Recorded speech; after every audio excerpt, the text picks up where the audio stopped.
حضرت عمر فاروق رضی اللہ تعالی عنہ نے فرمایا، کم کھانے میں صحت ہے، کم بولنے میں سمجھداری اور کم سونا عبادت ہے۔ اچھے لوگوں کو آزمانے کی کوشش نہ کرنا۔ اچھے لوگوں کی مثال ہیرے جیسی ہے، جب تم انہیں ٹھوکر مارو گے تو وہ ٹوٹیں گے نہیں، لیکن پھسل کر تمہاری زندگی سے دور چلے جائیں گے۔ تم جس سے نفرت کرتے ہو اس سے ہوشیار رہو۔ مقدمات کا فیصلہ جلدی کرنا چاہیے تاکہ دعویٰ کرنے والا دیر کے بحث کہیں اپنے دعوے کو مجبوراً ترک نہ کر دے۔ عقل مند ہے وہ شخص جو وقت کو دیکھ کر کام کرتا ہے۔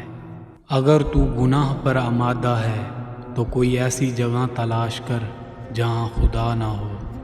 وہ عالم جس سے علم کا نفع نہ ہو، وہ مال جو راہ خدا میں صرف نہ ہو، وہ تلوار جس سے جنگ نہ ہو، وہ مسجد جس میں نمازی نہ ہو، سب ضائع ہے۔ مجھے دنیا میں 3 کام بہت پیارے لگتے ہیں۔ پہلا، بھوکوں کو کھانا کھلانا۔ دوسرا، قرآن پاک پڑھنا یا پڑھانا۔